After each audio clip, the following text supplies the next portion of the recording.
रुलाने वाली कहानी। इस दुनिया में लड़की होना कोई आम बात नहीं है। आज भी लड़की पैदा होना बदनसीब माना जाता है। बहुत सारे ऐसे और समाज के जहां पर आज भी पढ़ाई लिखाई लड़कियों के द्वारा ना कराना तथा इसके अलावा अनेक प्रकार की कठिनाइयां उत्पन्न होती हैं। इसी प्रकार के सामाजिक भेदभाव और लड़कियों की सामाजिक नज़रियों के ऊपर लॉन्ग इमोशनल स्टोरी हिंदी एक कहानी लेकर आए हैं, जिसमें एक बदनसीब लड़की के कहानी लिखा गया है। इस कहानी का मुख्य किरदार जो निभा रही है उसका नाम आरती है। ऐसी सोच और सामान्यताएं अब हमारे समाज में मौजूद हैं। यह सोच दृष्टिकोण की एक गलत और अन्यायपूर्ण तरीका है। बच्चे की जन्म लिंग किसी भी रूप से उसे बदनसीब नहीं बनाती है, चाहे वह लड़की हो या लड़का। लड़की पैदा होना समाज की समृद्धि और सम्मानता की एक महत्वपूर्ण अंग है। महिलाओं की शक्ति और योग्यता का पहचान करना हमारे समाज को बेहतर बना सकता है। लड़कियों को शिक्षा, स्वास्थ्य, रोजगार, स्वतंत्रता और सभी अन्य क्षेत्रों में अवसरों के साथ संपूर्ण रूप से समर्पित करना चाहिए। अब भी बहुत से समाजों ने इस परिस्थिति को संशोधित किया है और महिलाओं की सामाजिक, आर्थिक और सांस्कृतिक स्थिति में सुधार हुआ है। यह उन्हें अपने पूरे पोटेंशियल का उपयोग करने की स्वतंत्रता प्राप्त है। हमें एक समाज में सभी लोगों को समानता, सम्मान और अवसरों का आदान प्रदान करना चाहिए, चाहे वे लड़का हो या लड़की। स्त्री और पुरुष दोनों का विकास और संरक्षण आवश्यक है ताकि समाज और विश्व एक विकसित स्थिति में बदल सके। इन्हीं सभी करके ऊपर में एक लॉन्ग इमोशनल स्टोरी हिंदी लेकर आए हैं, जिसे आप सभी को पढ़कर जरूर अच्छा लगेगा। आरती बचपन से ही पढ़ने में बहुत कमजोर थी। उसका शरीर का रंग सांवला था, चेहरे का डिजाइन कुछ खास नहीं था। औरों की अपेक्षा भगवान उसके दांतों के भी बनावट अच्छी नहीं दिए थे। आरती का चेहरा अच्छा न होने के कारण स्कूल में बच्चा अक्सर उसे चिढ़ाते रहते थे और कोई आरती का फ्रेंड बनने के लिए तैयार नहीं था। जब आरती अपने गांव के गलियों से गुजरती थी, बगल में खड़े लोग भी अपना मुंह फेर लेते थे। आरती को इस बात से बहुत ज़्यादा पीड़ा होता था। वह यह नहीं समझ पा रही थी क्योंकि वह बहुत छोटी बच्ची थी। आखिर बात क्या है? हमारे चेहरे को देखकर लोग अपना मुंह क्यों छुपा लेते हैं? आरती जब स्कूल से घर वापस आती थी तब अपने माँ से एक यही सवाल करती थी कि माँ, जब हम अपने स्कूल से घर आती हूँ तो लोग हमें ऐसे क्यों देखते हैं और स्कूल में भी हमसे कोई बात नहीं करता है। हमारा कोई फ्रेंड भी नहीं बन रहा है, अतः हमसे कोई बातचीत भी नहीं करता है। इतना बात सुनकर आरती की माँ की आंख से आंसू आ गया। वह फपक कर रोने लगी, लेकिन अपनी बिटिया को यह नहीं समझा पा रही थी। तुमसे लोग इतना घृणा क्यों करते हैं? माँ आरती से बहुत ज़्यादा प्यार करती थी। गली मोहल्ले में आरती को मनहूस जब लोग बोला करते थे, आरती की माँ कड़ी शब्दों में जवाब दे देती थी। आरती के माँ अपने कलेजे के टुकड़े को हर वक्त अपने साथ में रहती थी और जो भी उसे बोलता था उसके बदले में जवाब देती थी। आरती धीरे धीरे अपनी पूरी उम्र जीने की एक आदत बना ली और जो लोग बोल रहे थे उसके पीछे कुछ और सुनने के लिए तैयार नहीं रहती थी। बस अपने काम से मतलब रखती थी, पढ़ाई करती थी और वापस घर लौट जाती थी। धीरे धीरे आरती बड़ी होते चली गई। अब उसका उम्र शादी करने लायक हो गया था। अब उसके पापा लड़का खोजने के लिए एक गांव से दूसरे गांव में जाने लगे, लेकिन जो भी लड़का वाला आरती को देखने के आता था वह बिना पसंद किए ही लौट जाता था। ऐसे बहुत बार हुआ। अब बहुत दिक्कत होने लगा आरती को। शादी करने में आरती के पापा भी थक चुके थे लड़का खोजते खोजते। ऐसा कोई गांव नहीं था जिस गांव में आरती के पिता लड़का खोजने के लिए नहीं गए थे। अब आरती के पापा भी गुस्से में आकर आरती को मनहूस बोलना चालू कर दिया, लेकिन माँ तो एक ऐसी थी जो सभी लोगों को समझाती थी और आरती के बारे में भला बुरा कहने वालों को सबक सिखाती थी। भगवान ने भी आरती के साथ बहुत ही क्रूरता मजाक किए थे। शरीर के बनावट ऐसे बना दिए थे जिसे देखकर कोई भी लड़का वाला नापसंद ही करता था।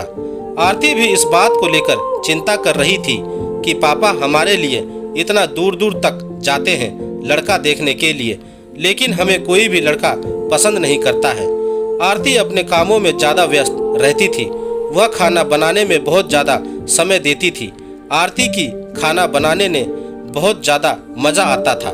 आरती ने बहुत सारे खाना बनाने की रेसिपी के बारे में जानकारी हासिल कर ली थी। इसके लिए उन्होंने किताबें, रेडियो, टीवी चैनल पर वीडियो देख ली थी। आरती के द्वारा बनाया गया खाना बहुत स्वादिष्ट और टेस्टी होता था। आरती की तारीफ उसके चेहरे से कोई नहीं करता था, लेकिन उनकी खाना बनाने का जो तरीका था, उनके खाने में जो स्वाद था, उसे हर कोई तारीफ करता था। खाना बनाने में आरती के जितने भी आजू बाजू औरतें थीं, उन सभी औरतों में बहुत ज़्यादा फेमस हो गई थी।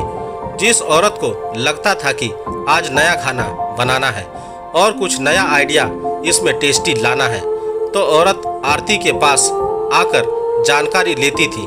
बहुत सारे औरत यह भी सोचती थी कि आरती के द्वारा बनाए गए खाने को हम सीख लें, लेकिन यह उन सभी के बस की बात नहीं थी।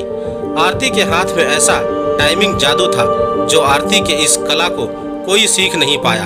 आरती का जीवन और उसका लाइफ चक्र उतार चढ़ाव में कटता रहता था। माता पिता और रिश्तेदार बहुत कोशिश कर रहे थे कि आरती की कहीं न कहीं शादी हो जाए। बहुत कोशिश के बाद माँ बाप ने एक लड़के वाले को मना लिया था। वे अब आरती को देखने के लिए घर पर आने वाला था। आरती को इस बात की खबर लग जाती है कि हमारी शादी होने वाली है। आरती दुखी हो जाती है और गुस्सा करने लगती है और आरती रोती हुई कहने लगती है कि आप सब इतना सारे लड़के वालों को देखने के लिए बुलाते हो, लेकिन कोई हमें पसंद नहीं करता है और जो भी आता है हमारा मजाक बनाकर चला जाता है। आप सबकी बदनामी होती है। गांव समाज का बोलता है कि लड़का वाला देखने आया था और आरती को पसंद नहीं किया। गांव वाले भी कहते हैं कि पता ना उसके मम्मी पापा कैसे उसको जन्म दिए हैं। इस मनहूस को कि कहीं शादी ठीक नहीं हो रहा है। आरती माँ ने आरती को समझाए कि शादी में अक्सर ऐसा होते रहता है। हर कोई किसी को पसंद नहीं करता है। जिसे तुम पसंद आ जाओगी तो तुमसे जरूर शादी कर लेगा। तुम अपना ख्याल रखो, तुम अपने आप पर ध्यान दो। कौन तुम्हें पसंद करेगा या नहीं करेगा, यह तुम उनके ऊपर छोड़ दो। अगले दिन लड़का आने वाले आरती को देखने वाले थे, लेकिन आरती उसी दिन सुबह में ही सर संवर कर कहीं निकल गई थी। लड़का वाला घर पर आते ही लेकिन मम्मी पापा को नहीं पता था कि आरती कहाँ गई है। जब लड़की देखने का बारी आता है तो आरती घर में नहीं थी। लड़का वाले इस पर गुस्सा हो जाते हैं और पूरा खड़ी खोटी सुनाते हैं। आरती के मम्मी पापा को वैसे भी पापा आरती पर बहुत ज़्यादा गुस्सा करते थे, लेकिन उस दिन की हरकत से आरती के पापा के ऊपर खून सवार हो गया था। आरती ने अपने पापा को गुस्से में पागल कर दिया था। उस दिन आरती के पापा ने उसके मम्मी पर सारा गुस्सा उतार दिए। आरती के पापा ने उसके मम्मी पर सारा गुस्सा उतार दिए। आरती के पापा ने उसके मम्मी को बहुत भला बुरा कहे कि यह सब तुम्हारी सिर पर चढ़ाने का नतीजा है। तुम्हारी ही वजह से आज आरती ऐसा हरकत कर रही है। अब शाम का वक्त होने वाला था। आरती घर को लौट चुकी थी। आरती के चेहरे पर बहुत ज़्यादा खुशी था और उसके हाथ में एक चेक था। आरती कोई एक सर्टिफिकेट लेकर आई थी। आरती ने अपने उपलब्धि के बारे में अपनी मम्मी से कुछ बोलने वाली ही थी कि इसी बीच आरती के मम्मी ने उसको खरी खोटी सुनाना शुरू कर दिया। उसकी मम्मी ने आरती को इतना खरी खोटी सुनाई कि आरती सपने में भी यह नहीं सोच पाती कि मम्मी आज हमें इतना भला बुरा बोलेंगी। इससे पहले आरती की मम्मी ने आरती को इस तरह के शब्दों का उच्चारण नहीं की थी। आरती की माँ ने एक बात बोली आरती से कि बाकी सब लोग सही कह रहे थे कि तुम सच में मनहूस हो। आज तुम्हारी वजह से सब कोई परेशान है। अच्छा तो होता कि तुम पैदा होते ही मर जाती। आज यह दिन हमें देखने को नहीं पड़ता। गांव घर में मेरा सिर नहीं उठ पा रहा है। आरती इस वाक्य को सुनकर अवाक थी। वह कुछ बोल नहीं पा रही थी क्योंकि जब आरती बोलने की कोशिश कर रही थी उसकी मम्मी के शब्दों से उसकी आवाज दब जाता था। आरती चुपचाप निठुर भाव से खड़ी थी। आरती की आंख में आंसू बह रहे थे। आरती बिल्कुल व्याकुल हालत में खड़ी थी। वह कुछ बोल पा नहीं रही थी। आरती अपने माँ से एक ही सवाल कर रही थी, माँ क्या मैं इतनी बदनसीब हूँ कि मुझे आप मारना चाहती थी? क्या मैं मर जाऊं? मैं इतनी बुरी हूँ, आप मुझे मारना चाहती थी? मैं ऐसी क्या गलती कर दी हूँ? आरती के द्वारा बोला गया एक भी बात असर उसके मम्मी पर नहीं था। आरती की मम्मी काम कर रही थी और गुस्से में आरती के ऊपर में अनेकों बात प्रहार कर रही थी। आरती निठुर भाव से अपनी मम्मी की ओर देख रही थी और उसके बातों को सुन रही थी। आंख से आंसू बहा रहे थे लेकिन आरती चुपचाप खड़ी थी। आरती एक ही सवाल कर रही थी, माँ क्या आप मुझे मारना चाहते हो? गुस्से में मम्मी ने भी बोल दी हाँ। आरती बिना एक पल बिताए ही सीधा अपने कमरे में जाकर दरवाजा बंद कर लेती है। 1-2 मिनट के बाद में मम्मी का गुस्सा शांत होता है। तब आरती के मम्मी को अपनी गलती का एहसास होता है। उसके मम्मी आरती के रूम के तरफ गई और दरवाजा खोलने के लिए बोली, लेकिन आरती ने अपने रूम को अंदर से बंद कर लिया था। आरती के माँ ने जब देखी कि आरती अंदर से दरवाजा बंद कर ली है, आरती के माँ सोची कि यह कोई गलत कदम नहीं उठा ले। इसलिए आरती के मम्मी ने उसके पापा के पास तुरंत कॉल की। घर आने के लिए दोनों ने दरवाजा खोलने के लिए काफ़ी कोशिश की लेकिन आरती ने दरवाजा नहीं खोला। कुछ समय बीतने के बाद आरती के पापा को अब एहसास हो गया कि आरती कुछ गलत कर ली है। आरती के पापा ने तुरंत दरवाजा को तोड़ दिए। आरती के मम्मी पापा ने अंदर का सीन देखा तो अवाक रह गई। आरती ने दुपट्टे का फंदा बनाकर पंखे से लटक रही थी। अभी ज़्यादा वक्त नहीं हुआ था, वह सिर्फ बेहोश हुई थी। माँ और पापा ने तुरंत उसे उठाकर पंखे से अलग किए, फिर गले से दुपट्टा निकाला और बेड पर आरती को लेटा दिए। स्थिति को देखते हुए उन्होंने तुरंत डॉक्टर को कॉल लगाए। माँ की नज़र अपनी लाडली बेटी आरती के मुट्ठी बांधे हाथ पर जाता है।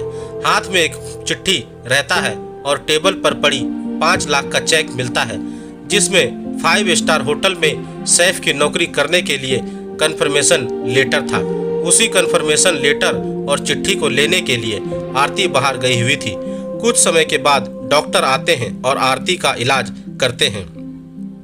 डॉक्टर आरती के चेकअप करने के बाद बोलते हैं कि शुक्र है लड़की बच गई। कुछ सेकंड और देरी होता तो आज ये लड़की हम सभी के बीच नहीं रहती। आरती बेड पर बेहोश अवस्था में पड़ी थी। डॉक्टर ने बोला कि आरती धीरे धीरे कुछ घंटों में ठीक हो जाएगी। मैं दवा लिख दे रहा हूँ जिसे आप मेडिकल स्टोर से मंगा लीजिए। माँ और पापा ने उस चिट्ठी को खोलकर पढ़ा जिसमें कुछ इस प्रकार से लिखा था, मम्मी और पापा, मैं जानती हूँ कि मैं जन्म से लेकर आज तक कोई ऐसा कार्य नहीं की जिससे आप लोगों का गर्व महसूस हो, लेकिन मैं आपसे बताना चाहता हूँ कि मैं खाना पकाने में नेशनल लेवल कंपटीशन को जीत चुकी हूँ जिसमें मुझे 5 लाख का चेक और प्रथम स्थान मिला है। मेरे द्वारा बनाया गया खाना ऑर्गेनाइजेशन को इतना पसंद आया कि वह मुझे एक बहुत बड़े होटल में बतौर मास्टर शेफ की नौकरी के लिए कंफर्मेशन लेटर भी दे दिया था। पूरी दुनिया मुझे खिलाफ हो, मुझे इस बात का कोई फर्क नहीं पड़ता था और न ही पापा की कड़वी बातें मुझे रुलाती थी। मैं पापा से हर वक्त प्यार करती थी और मम्मी को दिल से चाहती थी। मैं जानती थी कि मम्मी और पापा केवल बाहर से ही सख्त दिखते हैं लेकिन अंदर से मुझे बहुत प्यार करते हैं। यदि मम्मी और पापा मुझे प्यार नहीं करते तो मेरे लिए बिना कहे हुए कपड़ा, मिठाइयाँ, किताबें नहीं लेकर देते। माँ की ममता और प्यार को कोई क्या बयां कर सकता है। माँ मेरी चाहत और दुनिया थी।